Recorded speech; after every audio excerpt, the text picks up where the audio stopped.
Hi, I'm Donna Jordan from Jordan Fabrics. I just worked out a new pattern and I'm very excited to try it out, and I'm going to show you how to make it today. I've got a couple of the blocks made up and I stitched them out of scraps because that's what I do when I'm designing a new pattern.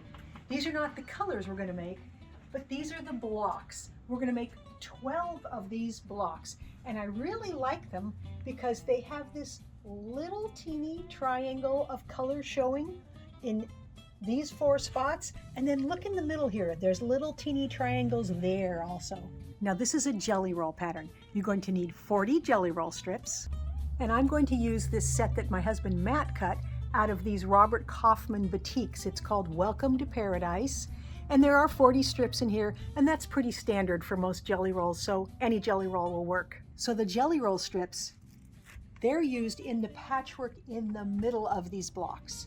We're also going to need 2 backgrounds for the pieces that go around that. Now I'm going to use solid white and solid black. But here's the thing, all of the background is going to get cut into 2.5-inch strips, the same size as jelly roll strips. So if you have solid color jelly rolls, you can use those instead, and that's what I'm going to do, a solid black and a solid white. Now if you're using yardage for your background, you need 2 3/8 yards of each one. If you're using jelly roll strips, you need 30 of them. Now this is a free pattern, so if you click the link right below the video, you can get that pattern and it will tell you exactly what you need. You don't have to remember all the numbers as you're watching. Now this pattern does not have any subcutting. We're going to take all of these strips right over to the sewing machine. All we're going to do is take 4 strips. So I'm just going to take the first 4 off of here, 4 different strips, and we're going to make a strip unit. We're going to sew them side by side. So here is how you do that. You put these right sides together, raw edges even, and you use a careful 1/4-inch seam all the way down here. And what you have to be careful of is that you don't stretch the top or the bottom. You just lay them right on top of themselves and stitch. Now if you think you're going to stretch something, you can always lay these out first and pin them. I like to just lean way back and hold them way back toward my stomach here, and then carefully sew along the edge here. And I don't have a problem with them stretching, but I've done this a lot of times, so you can double check when you're done. If it's laying nice and flat when you get all the way to the end, you know you have not stretched.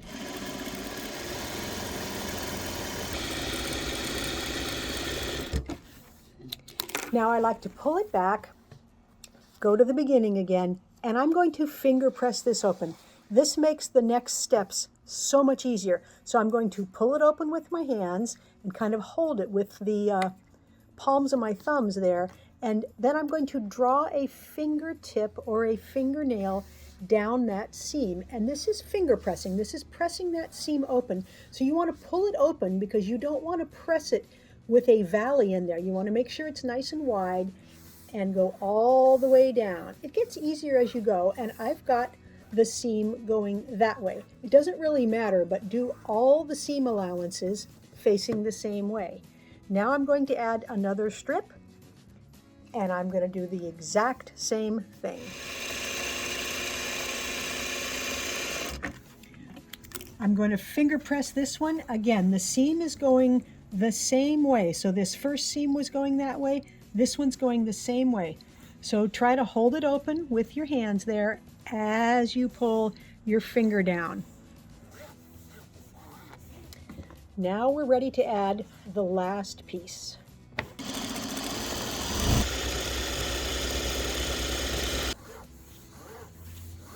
Okay, I went ahead and stitched up all of my jelly roll strips into strip units, and even though we finger pressed them, they do still need to be ironed.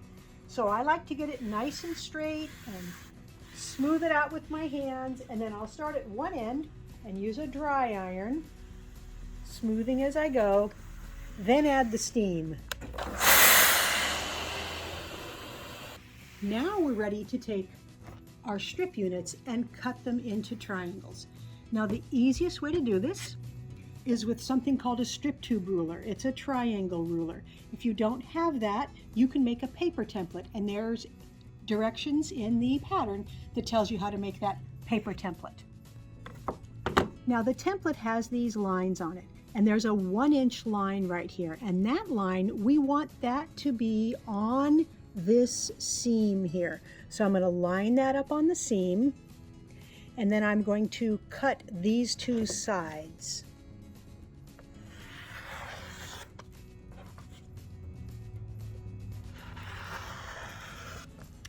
Now we've got a little bit left over here, and I'm also going to cut that part off.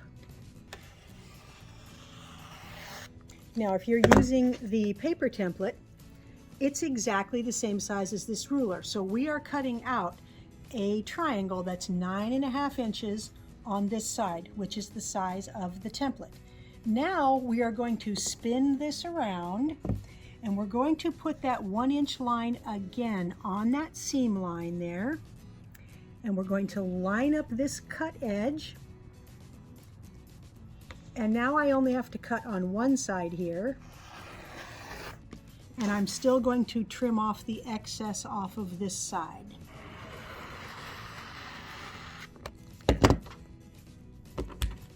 Now keep turning your template around and cutting triangles. And every so often, like right here, we're going to have to make 2 cuts because we can't slide it that far over. So just keep the 1-inch line on that seam, and you'll be able to get 5 pieced triangles from every strip unit.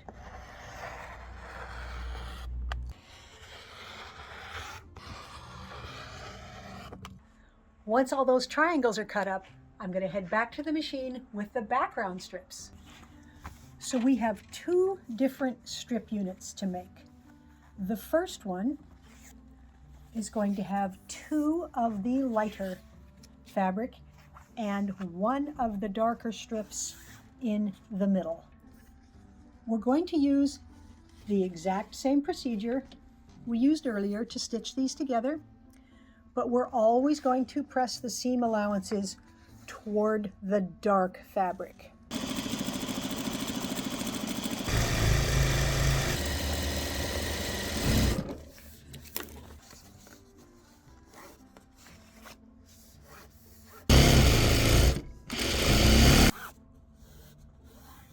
The next strip unit is just the opposite.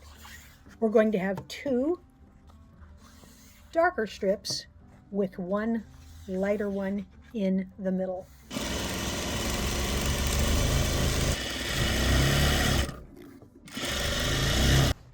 So what I've done is made 7 of each kind of strip unit there.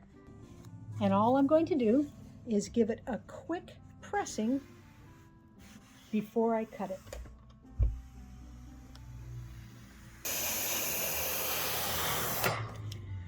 All right, they're all pressed, and we're going to cut these as well.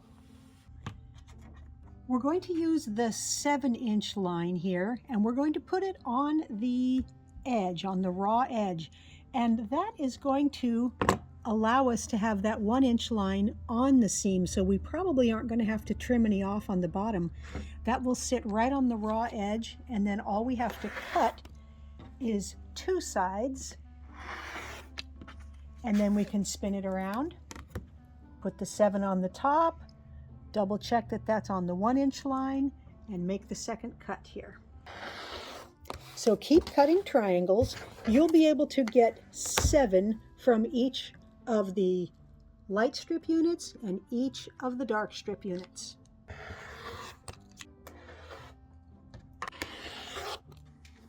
I'm back at the machine with all of these triangles, and I'm going to take 2 matching ones, and we're going to sew them together on their short sides.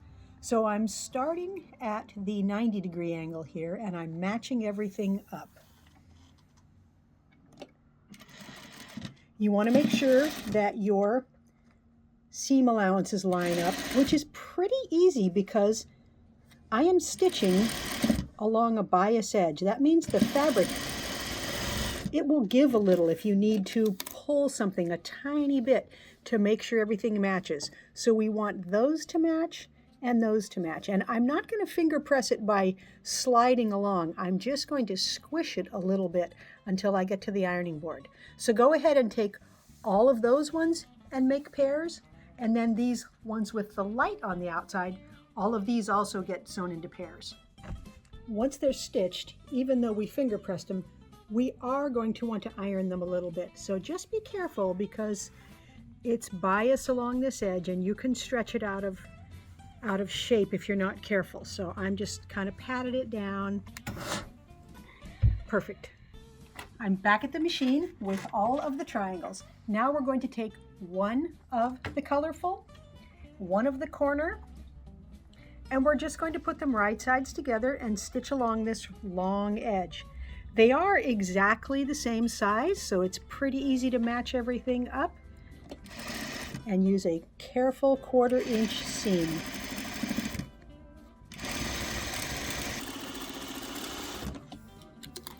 These seams are all going to get pressed toward the batik. So this you can finger press a little by pulling along it because this is a straight grain and it doesn't stretch much. So go ahead and do that with all your blocks. Once those are all stitched up, we are going to iron it nice and flat. And then trim off these little dog ears. That's those little pieces that are sticking off of the corners here. And that will reduce the bulk. It'll help the patchwork lay nice and flat. I've got all the blocks ironed nice and flat, and I've kept the color stacks separate. So we've got the ones with the light background there, dark on the big here, and I'm going to get 4 of these. I'm going to get 2 of them with the seams going toward the center of the block, and 2 of them with the seams going towards the outside of the block, and that'll help us when we sew them together. Here's how these get laid out. I'm going to take them all and I'm going to put these colorful pieces facing to the middle of the block. And I have these with the seam allowances that are going towards the middle of the block in the opposite corners. And then these 2 blocks, those seam allowances are going toward the background there. The reason we are doing that is so that when we sew these together like this, the seam allowances along here are now going to nest. They're going in opposite directions, and it makes it a little bit easier to match them up. It's not critical, but if you can do it, it lays a tiny bit flatter. So now I'm just going to stitch down here, line everything up. Very easy to line everything up because, again, this is bias along here, and it'll stretch just a little teeny bit. Makes it very easy to match. Now we'll pull this one over, sticking with our careful 1/4 inch seam so our patchwork is nice and accurate. Now we're going to press this seam allowance to the right, and again I'm just going to squash it a little bit so I don't stretch the block. And then this seam on the top will go the opposite way. Just pat it down a little bit. Put them right sides together and do this very last seam.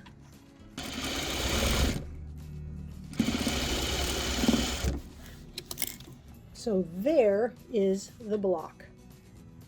Now there's some special tips you can use when you iron this. So that very last seam, I'm going to squash it down a little bit.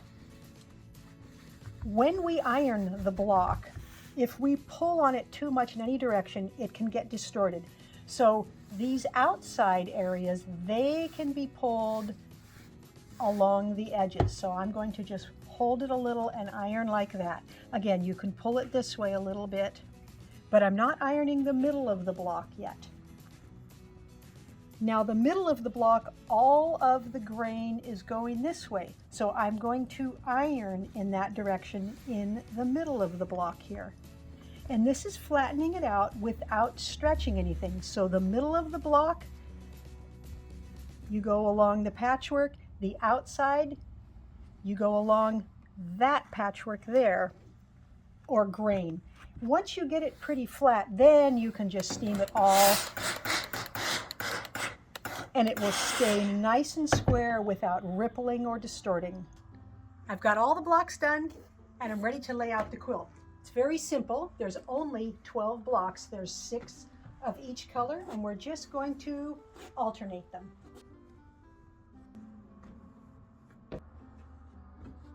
All right, there's no special matching to stitch the blocks together. Just make the rows, sew them together. We'll put a couple of borders on, then we can get it onto the quilting machine. The quilt is all loaded on the machine, and it's time to pick a thread.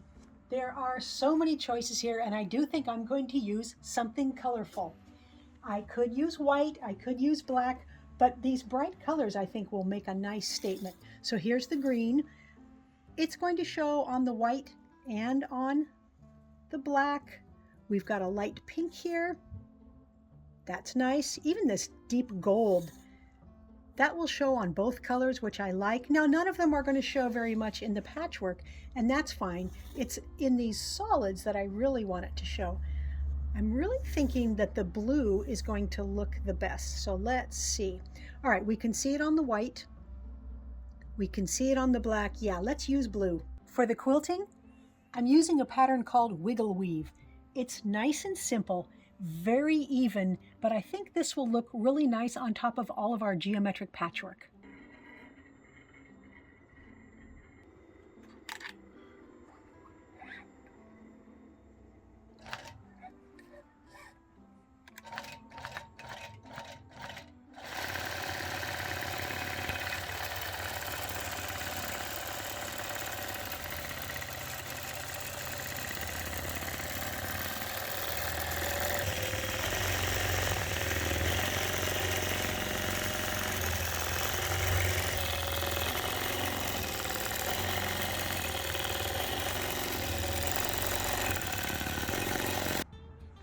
The quilt is all done, and I've decided to call it Diamond Pops. These diamonds do seem to pop off of the background. They're almost floating on the background. Now, I've got an extreme amount of contrast here with the black and the white.